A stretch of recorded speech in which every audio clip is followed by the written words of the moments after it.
नमस्कार मित्रांनो, तुम्ही बिग बॉस बघताय का? बघतच असाल. कसं आहे मित्रांनो, कामाचा जास्त व्याप आहे, त्यामुळे कधी मध्ये मी बिग बॉस बघत नाही, पण बऱ्यापैकी बिग बॉस बघतोय मित्रांनो. आणि कालचा भाऊचा धक्का पण बघितलाच असेल आपण सर्वांनी. तर खऱ्या अर्थाने मित्रांनो, बिग बॉस छान चाललाय आणि सगळेच स्पर्धक मन लावून खेळतायत, छान त्यांच्या पद्धतीने खेळतायत. आणि आता बिग बॉसचा खेळ 7व्या आठवड्याकडे आलाय आणि wild card entry Rakhi Sawant यांची झालेली. त्यापासून तर बिग बॉस डायरेक्ट भारलाच म्हणावं लागेल, कारण सुनामीची लाटेच आली. पण मित्रांनो, आज मी अशा व्यक्तीबद्दल बोलणार आहे, ते म्हणजे आपल्या कोल्हापूरच्या रुचिताताई जामदार. मित्रांनो, रुचिताताई जामदारचा खेळ एकदम मस्त आहे, खूप छान खेळत आहे. पण काही काही गोष्टी त्यांच्या आहेत ना, ज्या चुकतायत ना, त्या आज मी सांगणार आहे. म्हणजे काय गोष्टी, म्हणजे काय ना, काय होतंय, थोडंसं बोललं की त्या पॅनिक होत आहेत, डायरेक्ट त्या हलता येतच डायरेक्ट. म्हणजे त्यांना वाटतं माझ्या करिअरवर गेलं, काय झालं.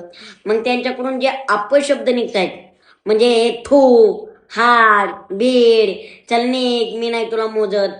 कसं आहे मित्रांनो, गेमचा भाग आहे, ते केलंच पाहिजे. पण हे थू, बरं आपण कोणावर थुंकतोय याचाही विचार केला पाहिजे. आपण कोणासाठी बोलतोय याचाही विचार केला पाहिजे. पुन्हा त्यांच्या टोळीतले त्यांना विचारतात, तुमचा टोळी व्यतिरिक्त गेम काय, तर तेव्हा तेही पण सांगता आलं पाहिजे.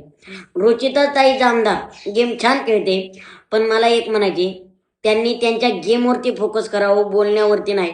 आणि दुसरी महत्वाची गोष्ट काय आहे, जर एखादी व्यक्ती आपल्याला समजून सांगते ना, तर ते तिचं ऐकलं पाहिजे, त्यांची मतं ऐकली पाहिजे. तुम्ही ऐकायचीच मानसिकता ठेवत नाही. हा, तुम्ही ऐकूनच घेत नाही, तुम्ही तुमचंच खरं म्हणलं. ठीक आहे, बिग बॉसचा गेम आहे, बिग बॉसच्या पार्सॅलिटीवरती ते तसं करावे लागते. पण थोडं कुठेतरी ऐका, कुठेतरी काही गोष्टी ऍक्सेप्ट करा. चूक झाली तर चुकीला माफी मागायला पण शिका. काल भाऊच्या धक्क्यावरती रुचिताताई जामदार यांना बसून दिलं नाही. पण मित्रांनो, त्याचबरोबर सगळ्याच रुचिताताईच्याही चुकी नसत्यात, हे देण्यात ठेवा. बाकीच्यांच्या पण चुकी असतात, पण त्याच्यावरती पांघरून नाही घातलं पाहिजे.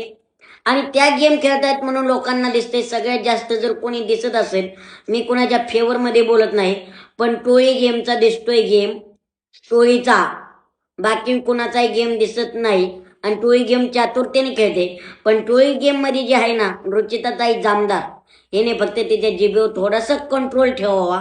आणि जिभेवर जे कारले ठेवलंय ना, कारल्याच्या ऐवजी साखर ठेवावं, म्हणजे त्यांचं बोलणं मवाळकीचं वाटेल. आणि आपण प्रत्येकाला त्यांना रिस्पेक्ट देता आली तर नक्की द्या. पण जे त्यांच्या बरोबर वयाने मोठे आहेत, कर्तृत्वाने मोठे आहेत, त्यांना नक्कीच रिस्पेक्ट दिली पाहिजे. रुचिताताई, तुम्ही गेम छान खेळतायत, खेळा, बेस्ट ऑफ लक. फक्त